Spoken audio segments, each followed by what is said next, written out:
नमस्कार दोस्तों, स्वागत है आप सभी का आपके अपने YouTube चैनल आस्था शक्ति पर। आज दिन है शनिवार और मैं आप सभी को सुनाने जा रही हूँ शनिदेव व्रत कथा। उससे पहले अगर आप हमारे चैनल पे नए आए हैं तो आप हमारे चैनल को सब्सक्राइब कर लीजिए और नोटिफिकेशन बटन को ऑन कर लीजिए ताकि आने वाली वीडियो के बारे में आप जान सकें और कथाएं सुन सकें। तो चलिए शुरू करते हैं शनिदेव व्रत कथा। एक समय की बात है, सभी नवग्रहों सूर्य, चंद्र, मंगल, बुध, बृहस्पति, शुक्र, शनि, राहु और केतु में विवाद छिड़ गया कि इन सब में सबसे बड़ा कौन है। सभी आपस में लड़ने लगे और कोई निर्णय न लेने पर देवराज इंद्र के पास निर्णय कराने पहुंचे। इंद्र इन सब से घबरा गए और इस निर्णय को देने में अपनी असमर्थता जताई, परंतु उन्होंने कहा कि इस समय पृथ्वी पर राजा विक्रमादित्य है जो अति प्रिय न्याय करते हैं, वे भी ही इसका न्याय कर सकते हैं। सभी ग्रह एक साथ राजा विक्रमादित्य के पास पहुंचे और अपना विवाद बताया, साथ ही निर्णय के लिए कहा। राजा इस समस्या से अति चिंतित हो उठे क्योंकि वे जानते थे जिस किसी को भी उन्होंने छोटा बताया वही कुपित हो उठेगा। तब राजा के पास एक उपाय सूझा। उन्होंने स्वर्ण, रजत, कांस्य, पीतल, सीसा, रांगा, जस्ता, अभ्रक और लोहे के 9 सिंहासन बनवाए और उन्हें इसी क्रम में रख दिए। फिर उन सभी से निवेदन किया कि आप सभी अपने अपने स्थान ग्रहण करें और जो अंतिम में स्थान ग्रहण करेगा वही सबसे छोटा कहलाएगा। इस अनुसार लोहा के सिंहासन सबसे बाद में होने के कारण शनिदेव सबसे बाद में बैठे तो वही सबसे छोटे कहलाए। उन्होंने सोचा कि राजा ने यह जानबूझकर किया है। उन्होंने कुपित होकर राजा से कहा, राजा तू मुझे नहीं जानता। सूर्य एक राशि में 1 महीना, चंद्रमा 2.25 महीने 2 दिन, मंगल 1.5 महीना, बृहस्पति 13 महीने व बुध और शुक्र 1-1 महीना विचरण करते हैं, परंतु अगर मैं किसी की राशि पे बैठ गया तो मैं 2.5 से 7.5 साल तक रहता हूँ।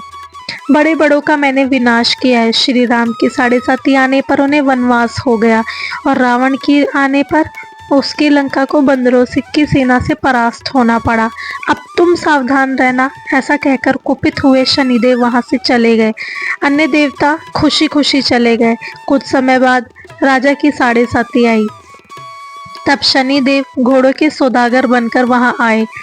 उनके साथ कई बढ़िया बढ़िया घोड़े थे। राजा ने यह समाचार सुन अपने अश्वपाल को अच्छे घोड़े खरीदने की आज्ञा दी। उसने कई अच्छे घोड़े खरीदे व एक सर्वोत्तम घोड़े को राजा को सवारी हेतु दिया। राजा जो ही उस पर बैठा वह घोड़ा सरपट वन की ओर भागा। भीषण वन में पहुंच वह अंतर्धान हो गया और राजा भूखा प्यासा भटकता रहा। तब एक ग्वाले ने उसे पानी पिलाया। राजा उससे प्रसन्न होकर उसने अपनी अंगूठी उसे दे दी। वह अंगूठी देकर राजा नगर को चल दिया और वहां अपना नाम उज्जैन निवासी विका बताया। वहां एक सेठ की दुकान में उसने जल इत्यादि पिया और कुछ समय विश्राम भी किया। भाग्यवश उस दिन सेठ की बड़ी बिक्री हुई। सेठ उसे खाना इत्यादि कराने के लिए खुश होकर अपने घर ले गया। वहां उसने एक खूंटी पर देखा कि एक हार टंगा है जिसे खूंटी निगल रही है। थोड़ी देर बाद में हार पूरा ही गायब हो गया। तब सेठ ने आने पर देखा कि हार गायब है। उसने सोचा कि वीका ने ही उसे चुराया है। उसने वीका को कोतवाल के पास पकड़वा दिया। फिर राजा ने उसे चोर समझकर उसके हाथ पैर कटवा दिए। वह चौरंगिया बन गया और नगर के बाहर फिकवा दिया गया। वहां से एक तेली निकल रहा था जिसे दया आई। उसने वीका को अपनी गाड़ी में बिठा लिया। वह अपनी जीभ से बेलों को हाँकने लगा। उस काल राजा की शनि दशा समाप्त हो गई। वर्षा आने पर वह मल्हार गाने लगा। वह जिस नगर में था वहां की राजकुमारी मनभावनी को इतना भाया कि उसने मन ही मन प्रण ले लिया कि वह उस राग गाने वाले से ही विवाह करेगी। उसने दासी को ढूंढने भेजा। दासी ने बताया कि वह एक चौरंगिया है, परंतु राजकुमारी नहीं मानी। अगले ही दिन उससे उठते ही वह अनशन पर बैठ गई कि वह विवाह करेगी तो उसी से। उसे बहुत सा समझाने पर भी वह नहीं मानी तो राजा ने उस तेली को बुला भेजा और विवाह की तैयारी करने को कहा। फिर उसका विवाह राजकुमारी से हो गया। तब एक दिन सोते हुए सपने में शनिदेव ने राजा से कहा, राजन देखा तुमने मुझे छोटा बताकर कितना दुख झेला है। तब राजा ने उनसे क्षमा मांगी और प्रार्थना की, हे शनिदेव, जैसा दुख आपने मुझे दिया है वैसा किसी और को ना दे। शनिदेव मान गए और कहा, जो मेरी कथा और व्रत कहेगा उसे मेरी दशा में कोई दुख नहीं होगा।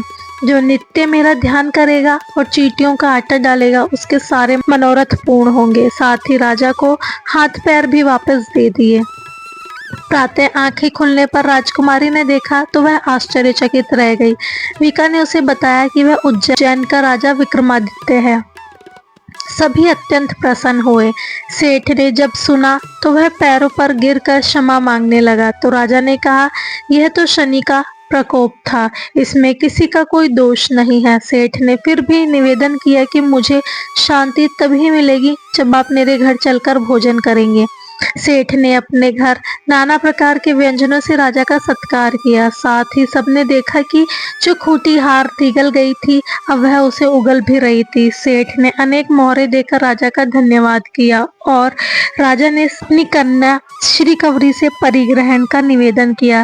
राजा ने सहर्ष स्वीकार कर लिया। कुछ समय पश्चात राजा अपनी दोनों रानियों मन भावनी और श्री कवरी को सभी उपहार सहित लेकर उज्जैन नगरी को चले। वहां पूर्ववासियों ने सीमा पर ही उनका स्वागत किया। सारे नगर में दीपमाला हुई और सबने खुशियां मनाई।